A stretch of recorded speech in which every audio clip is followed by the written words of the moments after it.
Desde el 2013, las muertes causadas por opioides sintéticos se han disparado radicalmente. El fentanilo, siendo 100 veces más potente que la morfina, es considerado como la causa principal detrás de muchas de estas muertes, las cuales ya han acumulado el número de decenas de miles de víctimas por año. Este adictivo analgésico esconde una oscura historia llena de secretos, corrupción y siniestros intereses económicos y políticos que hacen que hoy, en Estados Unidos, la hipocresía sea el opio del pueblo.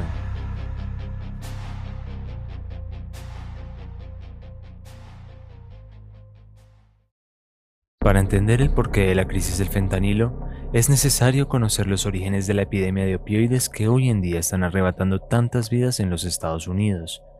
Un alcaloide que ocasionaría una bola de nieve de largas décadas de lucro a través del dolor y la adicción de miles de personas: la morfina. La morfina es un alcaloide proveniente del opio descubierto por Frederick Schetoner en 1804. Su nombre proviene del dios griego de los sueños Morfeo, debido al intenso efecto somnífero de la planta. El compuesto activo de la morfina sería comercializado por Schetoner en 1817 como un analgésico y tratamiento para la adicción al alcohol y el opio. De la mano del invento de Alexander Wood en 1853, la aguja hipodérmica, la morfina sería atribuida a cientos de casos de adicción a finales del siglo XIX, incluidos la Guerra de Secesión, donde se reportarían aproximadamente 400.000 víctimas adictas a la morfina.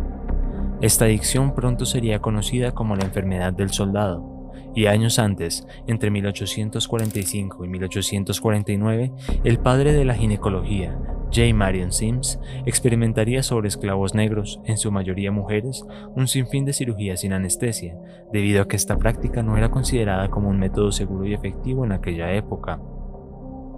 Estas polémicas prácticas eran extremadamente dolorosas, por lo que muchas no soportaban las cirugías por completo. Se dice que Sims hizo a varias esclavas adictas a la morfina con el objetivo de que fueran más obedientes, prometiéndoles una dosis solo al final de la cirugía. En un intento por hacer un analgésico opioide menos adictivo capaz de reemplazar a la morfina, varios químicos de la empresa farmacéutica Bayer lograrían aislar un nuevo componente el cual nombrarían heroína, un nombre derivado de la palabra alemana Heroic, que quiere decir heroica. Sin embargo, la heroína resultaría ser 2 a 5 veces más potente que la morfina y daría inicio a la narcomanía a principios de los 1900. Todo cambiaría en 1952 cuando en Stamford, Connecticut, los hermanos Raymond, Mortimer y Arthur Sackler comprarían una pequeña farmacéutica llamada Purdue Frederick. En los años 90, la familia Sackler convertiría esta pequeña compañía en una corporación gigantesca al crear 2 analgésicos opioides, OxyContin y MS-Contin. La empresa, ahora conocida como Purdue Pharma, iría lo suficientemente lejos como para comprar información a través de empresas mineras de datos. Allí se contactarían con los doctores para impulsar aún más sus ventas, dando como resultado una expansión de su medicamento más allá de los límites recomendados, pues por lo general, los opioides suelen ser empleados para aliviar los dolores de pacientes con cáncer y personas recién operadas. There's another serious misconception, and that's about the medicines that we use for pain.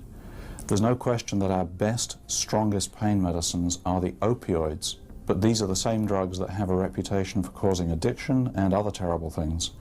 Now, in fact, the rate of addiction amongst pain patients who are treated by doctors is much less than 1%.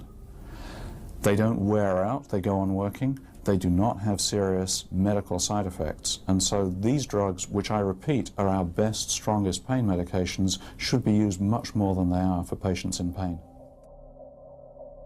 Los deseos de Purdue por vender de manera masiva sus medicamentos terminaría causando una bola de nieve responsable de la sobredosis de miles de personas. Verás, uno de los factores de riesgo más grandes en relación a la adicción a las drogas es su fácil acceso. Entre más fácil sea consumir la droga, más grande será la probabilidad de que alguien se vuelva adicto a ella.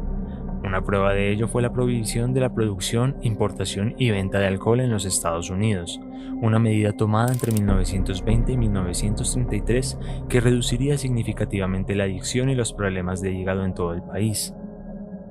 Evidentemente, la prohibición de estas sustancias promueve la creación de mercados negros operados por pandillas criminales, pero luego de que se levantaran las medidas, el consumo de alcohol incrementó rápidamente. La crisis de los opioides en Estados Unidos es un trágico ejemplo de este fenómeno. Las prescripciones de opioides se cuadruplicaron entre 1999 y 2012, siendo el Oxycontin, el Vicodin y el fentanilo los medicamentos con mayor demanda. El problema de las prescripciones adulteradas, sumados a una distribución de los opioides en todos los rincones de América, ha sido la causa del incremento en la adicción y muertes por sobredosis.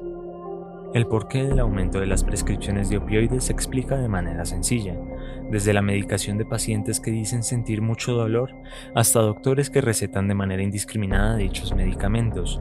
Sumado a esto, se han presentado casos donde muchos falsifican sus propios síntomas con el fin de obtener el tan anhelado analgésico. En dichas circunstancias, algunos pacientes han cortado sus dedos para mezclar sangre con pruebas de orina. Otros casos donde ciertos pacientes con largos antecedentes con las drogas llegan a probar la oximorfona u opana, solo para terminar probando algún opioide más fuerte como la heroína. Pero una de las causas más comunes son simplemente pacientes que fueron recetados algunos de estos medicamentos que inmediatamente terminarían adictos y regresarían por más. Al tratarse de drogas tan adictivas, estas han ido evolucionando. Opioides como la oxicodona, la hidrocodona y la hidromorfona están disponibles en un largo abanico de formas cada vez más asequibles. Píldoras, inyecciones, parches y sprays nasales. Incluso, algunos psiquiatras reportan haber atendido a pacientes que ingresaron a su oficina mientras lamían una paleta de fentanilo. La historia del fentanilo se remonta a los años 60, donde el belga Paul Janssen se interesó por fabricar un analgésico más potente. Sus estudios, iniciados en 1953, tendrían como resultado el famoso fentanilo, un opioide 100 a 300 veces más fuerte que la morfina, además de su variante, el carfentanilo, una molécula 10.000 veces más potente que la morfina, utilizado para anestesiar animales como elefantes y osos. A pesar de la inmensa extensión del fentanilo, existen antecedentes de sobredosis por carfentanilo. Uno de ellos fue la crisis de rehenes del teatro de Dubrovka en Moscú, en 2002, donde un gas intoxicaría a cientos de personas. Gracias a la utilización de naloxona, un medicamento que revierte una sobredosis de opioides, se lograron rescatar a algunos rehenes, lo cual indicaría que el gas estaba compuesto de opiáceos. 10 años después se encontraría carfentanilo en la ropa de algunos rehenes. Cabe resaltar que una dosis de solo 2 miligramos de fentanilo es letal para la gran mayoría de personas. Pero antes de que el fentanilo fuese ampliamente extendido, la crisis de los opioides tendría origen con el ya mencionado Oxycontin. La FDA, entidad encargada de la regulación de alimentos, cosméticos y medicamentos, aprobaron el uso de Oxycontin en tiempo récord, menos de un año, sirviéndose de afirmaciones exageradas sobre la seguridad del medicamento.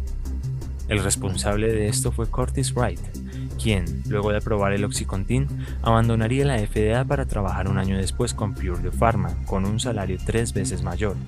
Este sería el inicio del monopolio de la familia Sackler, quienes fueron demandados miles de veces luego de comenzar a vender Oxycontin. En 2007, Purdue se declaró culpable de cargos criminales asociados a la venta de Oxycontin, a pesar de declarar que negaban el conocimiento sobre el uso que se le daba a su medicamento. Por estos cargos, Purdue Pharma pagaría una multa de $600 millones, una cifra bastante menor en comparación con los $35.000 millones generados de las ventas del Oxycontin desde 1996, el gran poder para influir en las instituciones públicas y un ejército de médicos corruptos que recetaban a diestra y siniestra el activo opioide. Los Sackler se han defendido múltiples veces diciendo que son diferentes al Chapo Guzmán. No somos una organización ilegal de drogas, todo lo que hicimos fue bendecido por la FDA. Pero teniendo en cuenta las acciones de Curtis Wright, aquel conejillo de indias que daría luz verde a la venta del Oxycontin y al inicio de la crisis de los opioides en Estados Unidos, Purdue Pharma no sería muy diferente de un cartel de narcotráfico.